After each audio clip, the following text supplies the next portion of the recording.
Hi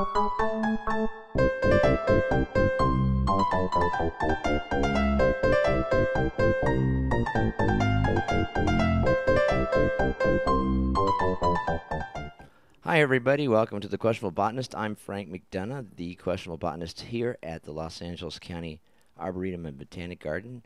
I'm here to answer your plant questions because, of course, I'm always questionable.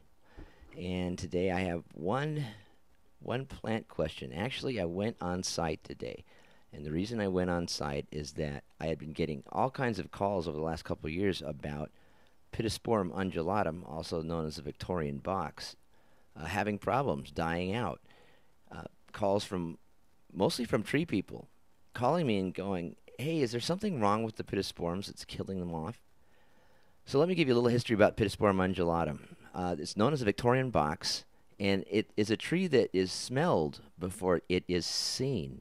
It blooms anywhere between January and March in the early spring, and it will fill the air with a jasmine-like scent. It's a scent like more like orange blossoms, between orange blossoms and jasmine. Very strong, very unique for Los Angeles, and you can smell it all over the west side and Hollywood Hills, older parts of Los Angeles. And the reason is that this particular tree was planted around the turn of the century. It was very popular, hence the name Victorian box, the Victorian era.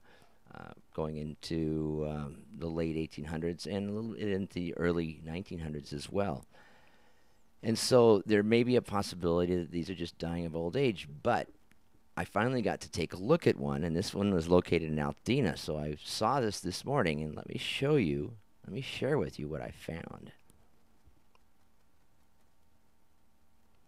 Here's the tree from the backyard of where it's located in Altadena. This tree apparently is about the same age as the house, which was built around 1910. On closer examination, it doesn't look so good. As you can see, there is copious amounts of gum resin coming from this tree. Now, these trees do produce gum resin. Pittosporums in Australia, they're natives to Australia, do produce a gummy resin in response to stress, insect attack, injury, etc. One of the problems with this tree is that it had been pruned quite heavily in the last couple of years. Let me just go back to that first picture. And if you look at that, you'll see these trees usually are completely covered with their canopy, but you can see large branches, smaller branches. You can see right through this canopy. That's not good. And the reason it's not good is that this bark right here is not the type of bark that stands up to sunlight very well. And in fact, if you take a look at some of the areas that have been exposed to sun, this is what you see. Looks like classic sunburn damage, although this could also be an injury as well from when it was being pruned. Also, if you look up at there's one branch that seems to be most effective. You look up at the tips of the tree where that branch is, and you'll notice that it's located right next to the power lines, and so this is an area that gets pruned a lot. So apparently this particular branch, as opposed to the whole tree, has been pruned on quite a bit over time because of its proximity to that electric line there. Now you notice toward the top of this branch, that's the highest part of this tree, you have a lot of dieback. This is called flagging. And flagging indicates to somebody who's looking at plant diseases what kind of disease it might be. In this case, the flagging is mostly concentrated along the top of the tree.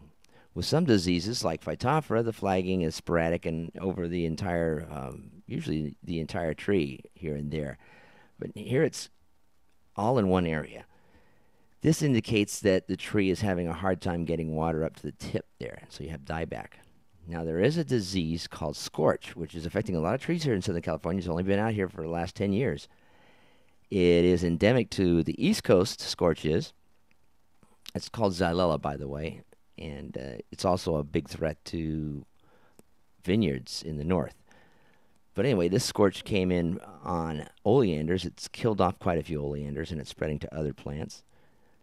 And this tree, this type of tree, was tested for scorch by Jerry Turney, and he did not find the scorch bacteria. But that doesn't mean, or signs of the scorch bacteria, but that does not necessarily mean it doesn't have scorch.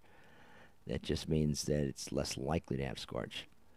So I found this indication that there's real problems with this tree getting water up to its highest reaches. And finally, I came across what might be the major cause of this one branch having all kinds of problems. I went around to the other side, and lo and behold, as you can see, it's hollow. This whole branch is hollow. Take another look at it from afar. It's quite a cavity there at the base of this one branch. Now, that entire branch that you see there towards you with the hole in it, that's the branch that's having problems. So my verdict on this, one, the tree's under a lot of stress from the pruning. It's also under a lot of stress because if you look at where it's planted between two driveways. But even with that, I don't think that's what's going on. I don't think that's the major cause of what we're seeing here. Even though it's got all the stress, that doesn't help. I think what you're seeing is a tree that's just reaching its old age. Trees do that when they get old. They start to hollow out at the base like that. This is natural for trees for their middle age and old age. This particular plant, I don't know what the lifespan is of a Pittosporum. I would suspect it's not a very long lifespan. They are mostly shrubs, not trees. And it appears that you're just seeing the aging of these Pittosporums, the dying out of these trees due to age. And most of these seem to have been planted around the turn of the 20th century. So what we're looking at is just a massive die-out because they were all planted at once, and now they're all kind of dying at once. This is a pretty common phenomena for urban trees. You don't see this in the wild because trees die at different rates. They die for different reasons. You don't see this as commonly out in the wild. Sometimes you'll see it right after in an area that some time ago had recovered from a severe landslide or fire. But this is called a climax, or a community past its climax age. Climax is when it reaches its mature height. And once they reach their mature height, they can not outgrow a lot of diseases. And so they start to decay, which is a long process for some trees and shrubs as well. So that is one of the problems of urban forestry, by the way, is because so many trees and shrubs are planted all at once, they die all at once. And so you have these huge, vast expanses of trees dying out. And it can cause considerable worry among people who are seeing these trees die out, wondering what's going on with them. And it's a big expense if these trees are city trees. So that's part of urban forestry. Urban forestry is becoming more and more of a science involving not only biology and horticulture, but the use of GIS, which is geographic information systems. In other words, knowing what trees are where, knowing their approximate ages, and so you can determine when to replace them.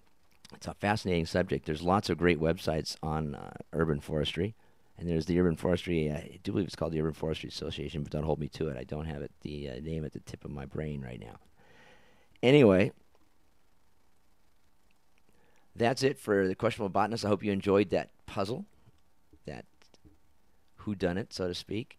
And it looks like we found out who done it, and that is Father Time is responsible for this tree's illness and probably demise in the next 10 to 20 years. Anyway, that's it for the Questionable Botanist. Thank